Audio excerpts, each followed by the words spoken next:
दोस्तों आज की जो कहानी है ना, वो एक ऐसी यूनिवर्सिटी के बारे में जो 1500 साल पहले भारत के बिहार में थी। एक ऐसी यूनिवर्सिटी जो पूरी दुनिया में फेमस थी। एक ऐसी यूनिवर्सिटी जो दुनिया की पहली रेजिडेंशियल यूनिवर्सिटी थी। मैं बात कर रहा हूँ नालंदा यूनिवर्सिटी की। नालंदा यूनिवर्सिटी एक ऐसी यूनिवर्सिटी थी जहाँ दुनिया भर से, यानी कि जापान, कोरिया, तिब्बत, चाइना, यहाँ से लोग पढ़ने आते थे और यहाँ से पढ़कर वो ज्ञान अर्जित कर कर वो अपने देश में जाते थे और उस ज्ञान को फैलाते थे। पर अब सवाल आता है कि आखिर हुआ क्या? एक ऐसी यूनिवर्सिटी जो एक टाइम पे दुनिया की सबसे महान यूनिवर्सिटी है, वो अचानक इतिहास के पन्नों में गायब कैसे हो गई? तो आज उसी के बारे में चर्चा करेंगे। तो कहानी शुरू होती है 427 सीई में, जब गुप्ता डायनेस्टी के राजा कुमार गुप्ता फर्स्ट एक मोनेस्ट्री बनवाते हैं बिहार में। ये मोनेस्ट्री यहाँ इससे पहले जो था ना, एक आम का बगीचा था जो गौतम बुद्ध को गिफ्ट किया गया था। लेकिन बाद में कुमार गुप्त फर्स्ट ने यहाँ पे मोनेस्ट्री बनवाई। किसी ने सोचा भी नहीं होगा कि ये मोनेस्ट्री आगे चल के नालंदा यूनिवर्सिटी बनने वाली है। अगले 800 साल तक नालंदा यूनिवर्सिटी ने वो ग्रोथ की जो कोई सोच भी नहीं सकता। गुप्तास के बाद राजा हर्षवर्धन, पाल डायनेस्टी, ये जितने भी थे सब ने नालंदा यूनिवर्सिटी को सपोर्ट किया। एक इंसिडेंट आता है कि पाल राजा जो थे उन्होंने तो पूरे गांव के गांव दे दिए थे नालंदा यूनिवर्सिटी को, ताकि वहाँ के बौद्ध भिक्षुओं को भिक्षा मांगने बाहर न जाना पड़े, ताकि सब आराम से पढ़ाई कर सके, पूरा फोकस रिसर्च में लगाए। ये दुनिया की पहली रेजिडेंशियल यूनिवर्सिटी थी, यानी कि यहाँ पे टीचर्स और स्टूडेंट सब वहाँ पे ही पढ़ते थे और रहते भी वहाँ पे ही थे। ऐसा कहा जाता है कि वहाँ पे 10,000 से भी ज़्यादा स्टूडेंट्स थे और 2,000 से भी ज़्यादा टीचर्स थे। और वहाँ का जो लाइफस्टाइल था ना, वो बहुत डिसिप्लिन था।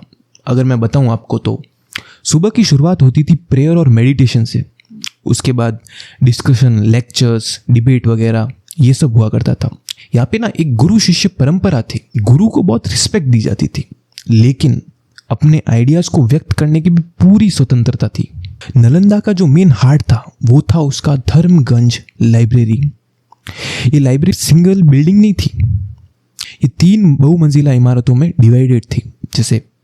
लेकिन धर्मगंज का मतलब क्या है? धर्मगंज का अर्थ है सत्य का खजाना। जैसा कि मैंने बताया कि धर्मगंज 3 इमारतों में डिवाइडेड थी। पहली थी रत्नसागर, रत्नरंजक और रत्नददी। कहा जाता है कि रत्नोददी 9 मंजिला ऊंची थी, यानी कि सोच के देखिए 9 मंजिला ऊंची इमारत। उसमें कहा जाता है कि धर्मगंज लाइब्रेरी में 90 लाख से भी ज़्यादा मैन्युस्क्रिप्ट थे, यानी कि हस्तलिपियाँ। धर्मगंज लाइब्रेरी जो थी ना, वो सिर्फ एक किताबों का गोडाउन नहीं था। मतलब यहाँ पे दुनिया भर से स्कॉलर्स आते थे और वो वहाँ पे बैठ के रिसर्च करते थे। उन जो टेक्स्ट वहाँ पे थे उनको कॉपी करते थे, अपने देश ले जाते थे और ज्ञान को फैलाते थे।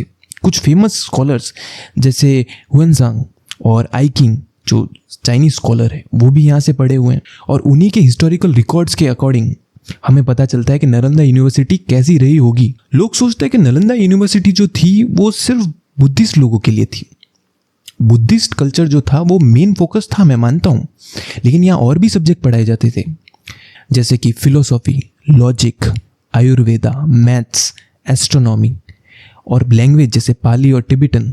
यहाँ का करिकुलम इतना डाइवर्स था ताकि स्टूडेंट्स को हर तरह का ज्ञान मिल सके।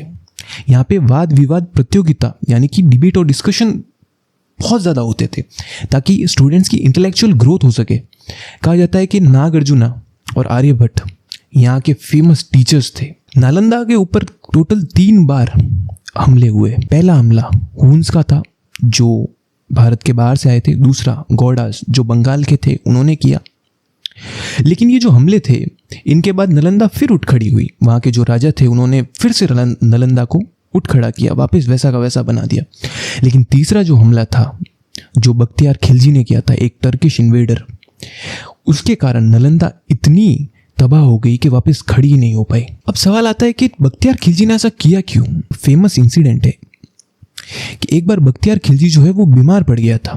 उसने अपने सारे हकीमों को बुलाया कि भाई तुम करो जो इलाज है, पर सारे हकीम मिलके भी बख्तियार खिलजी को ठीक न कर पाए।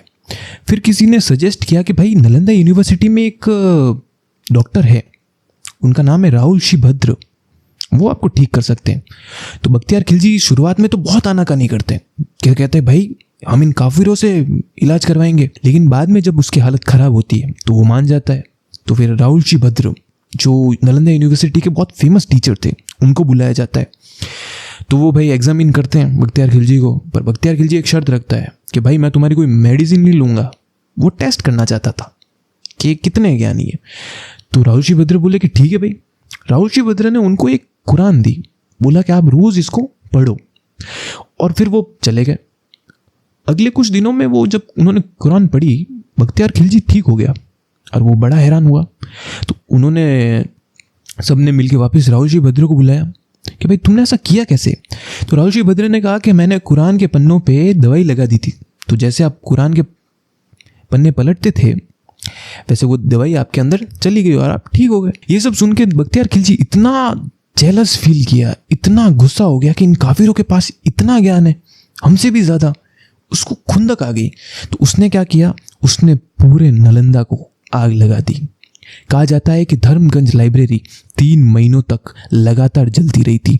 वहाँ के जो बौद्ध भिक्षु थे उनके सर धड़ से अलग करवा दिए, कईयों को तो जिंदा जला दिया गया, और बाकी जो बचे थे वो तिब्बत चले गए। तबाही इतनी भयानक थी कि नालंदा वापस उठ खड़ी ही नहीं हो पाई।